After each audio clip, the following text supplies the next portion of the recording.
নবী বলছে, কোনো বান্দা জমিনে যখন কোনো নারী পুরুষ জিনা করে, বেবিচার করে, তো আল্লাহর প্রেস্টিজে, আত্মসম্মানে, আল্লাহর গায়রতের মধ্যে সবচেয়ে বেশি আঘাত লাগে।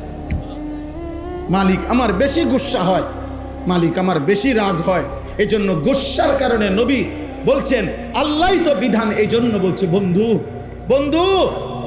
ওই জেনা করলো, ও ব্যভিচার করলো আমার জমিনে, ওরে খাওয়াইলাম আমি, ওরে পড়াইলাম আমি, এত বড় কায়নাত দিয়ে আমি তাকে লালন পালন করছি, ওরে আমি বলছি তার জন্য আমি হালাল বিবাহের ব্যবস্থা রাখছি, ওরে আমি বলছি তার স্ত্রী আমি ব্যবস্থা করেছি, ওর যৌন চাহিদা আমি আল্লাহ দিয়েছি, ওই নারী আমি সৃষ্টি করেছি, এই পুরুষ আমি সৃষ্টি করেছি, শাহওয়াত আমি সৃষ্টি করেছি, লজ্জাস্থানের চাহিদা আমি সৃষ্টি করেছি, এত কিছু আমার দেওয়া, ও আমার জমিনে আমার দেওয়া জিনিস পেয়ে নাফরমানি করলো। আল্লাহর নবীকে আল্লাহ